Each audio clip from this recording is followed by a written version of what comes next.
ইরানের ক্ষেপণাস্ত্র হামলায় লণ্ডভণ্ড ইসরায়েল। দখলদার ইসরায়েলের ভূখণ্ড লক্ষ্য করে শত শত ব্যালিস্টিক ক্ষেপণাস্ত্র নিক্ষেপ করেছেন ইরান। এরই মধ্যে কয়েকটি ক্ষেপণাস্ত্র ইসরায়েলের আঘাত করলেও হতাহত ও ক্ষয়ক্ষতির বিষয়ে তাৎক্ষণিক কিছু জানা যায়নি। মার্কিন সংবাদ মাধ্যম CNN জানিয়েছেন, স্থানীয় সময় মঙ্গলবার সন্ধ্যায় গুরুত্বপূর্ণ কৌশলগত শহর জেরুজালেম এবং হাইফার পাশাপাশি পুরো ইসরায়েল জুড়ে আকাশে ইরানি ক্ষেপণাস্ত্র দেখা গেছে। ক্ষেপণাস্ত্র হামলা শুরুর পরপরে ইসরায়েল জুড়ে সতর্ক সাইরেন বাজতে শুরু করেছেন। নিরাপদ আশ্রয়ের সন্ধানে ছুটছে ইসরায়েলিরা।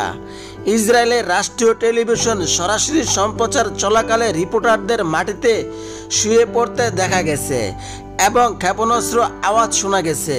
এদিকে তেল আবিবের একটি সূত্র বলেছেন, ইসরায়েলি নিরাপত্তা মন্ত্রিসভা বর্তমানে জেরুজালেম একটি জরুরি বাংকার লুকিয়ে রয়েছেন।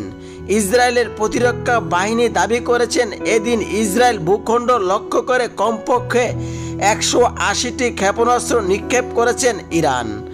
এরই মধ্যে বেশ কয়েকটি ক্ষেপণাস্ত্র ভূপাতিত করার দাবি করলেও এই বিষয়ে বিস্তারিত কিছু জানায়নি দখলদারি বাহিনী।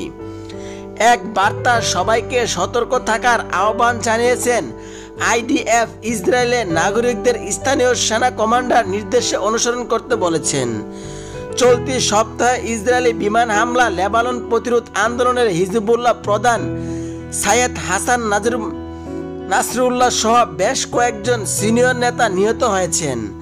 নাসরুল্লাহ হত্যা বদলা নেওয়ার ঘোষণা আগেই দিয়েছিলেন তেহরান। ইরান বলেছেন, হিজবুল্লাহ প্রধান সাইয়েদ হাসনাত নাসরুল্লাহ এবং লেবাননের বেসামরিক নাগরিকদের হত্যার প্রতিক্রিয়ায় মঙ্গলবার ইসরায়েলকে লক্ষ্যবস্তু করেছেন তেহরান। তবে ইসরায়েল যদি ইরানের হামলার প্রতিক্রিয়া দেখায় তাহলে তারা আরও নিষ্ঠুর হামলার সম্মুখীন হবে বলে হুঁশিয়ারি উচ্চারণ করেছেন IRGC। এর আগে ইরান দখলদার ইসরায়েলের ব্যালিস্টিক ক্ষেপণাস্ত্র হামলা চালানোর প্রস্তুতি নিচ্ছে এবং যে কোনো মুহূর্তে হামলা চালাতে পারে বলে মঙ্গলবার আশঙ্কা প্রকাশ করেছিলেন মার্কিন যুক্তরাষ্ট্র।